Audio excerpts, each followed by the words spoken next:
1942 में आज़ादी से 5 साल पहले बीएम बिरला ने गुजरात में एक ऑटो प्लांट लगाया जिसका नाम हिंदुस्तान मोटर्स रखा।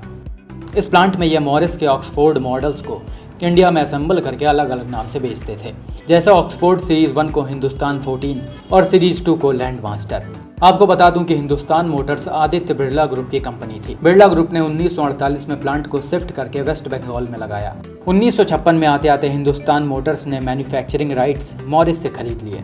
उसके बाद 1957 में first made in India car Hindustan Motors ने लॉन्च किया, हिंदुस्तान एम्बेसडर या एम्बेसडर मार्क 1 के नाम से।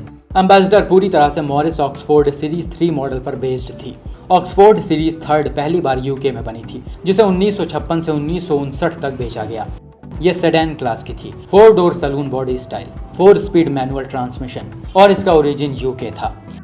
इनिशियली इसमें 1476 सीसी का साइड वॉल्व इंजन आता था, जिसे 1959 में अपडेट करके 1489 सीसी का ओवरहेड वॉल्व इंजन लगाया गया। इसका चैसी फुल इनक्लोज्ड था।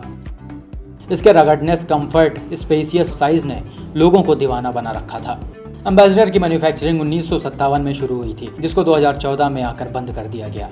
अब तक इसके 7 मॉडल्स आ चुके हैं। 1957 में फर्स्ट मॉडल मार्क 1 के नाम से, 1962 में सेकंड मॉडल मार्क 2 के नाम से, 1975 में थर्ड मॉडल मार्क 3 के नाम से, 1979 में फोर्थ मॉडल मार्क 4 के नाम से लॉन्च किया गया, जिसमें डीजल इंजन था और ये पहली इंडियन कार थी डीजल इंजन के साथ, जिसका माइलेज 10 से 12 kmpl था। और इस मॉडल में गवर्नमेंट ने पब्लिक के लिए रिस्ट्रिक्शन लगा दिया था। उसके बाद 1990 में फिफ्थ मॉडल नोवा नाम से लॉन्च किया गया। 1992 में सिक्स्थ मॉडल क्लासिक 1800 नाम से लॉन्च किया गया और 2003 में ग्रैंड नाम से इसका लास्ट मॉडल निकाला गया। हालांकि 2004 और 2013 में इसके 2 वर्जन्स और निकाले गए, एविगो और एनकोर के नाम से।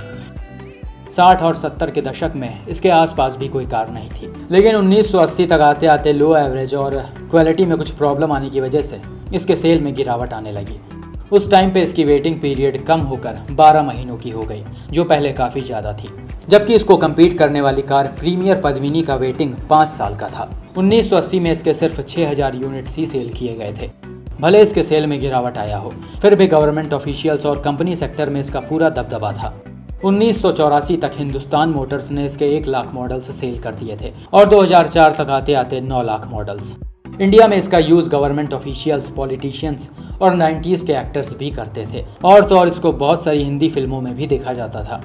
एम्बेसडर के कंफर्ट और स्पेसियस साइज की वजह से इसका यूज़ टैक्सी में भी किया जाता है। मुंबई और कोलकाता जैसे बड़े शहरों में यह सबसे ज़्यादा यूज़ होती है। खैर, जब से गवर्नमेंट ने 20 साल पुरानी गाड़ियों पर रोक लगाया, तब से सड़कों पर इनकी संख्या घट कर आधी हो गई।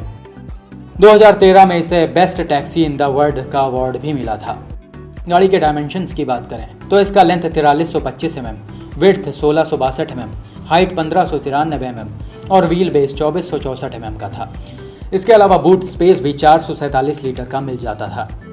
एम्बेसडर के डिज़ाइन में कभी कोई चेंज नहीं हुआ। इसके हर मॉडल्स में फ्रंट ग्रिल, लाइट, वाइपर्स में चेंज किए जाते थे। 90 के दशक में बाहर की कंपनियां इंडियन मार्केट में आना शुरू हो गई थीं, जिसकी वजह से हिंदुस्तान मोटर्स का कंपटीशन बढ़ता जा रहा था और उस टाइम की लॉन्च मारुति सुजुकी 800 ने एम्बेसडर को बुरी तरह से मात दे दिया था।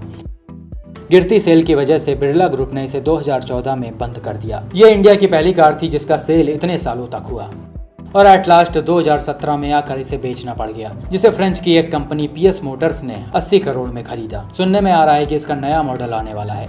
अब ये कितना सच है इसके बारे में कुछ नहीं कहा जा सकता। आपको ये कार कैसी लगती है कमेंट्स में ज़रूर बताएं। जय हिंद।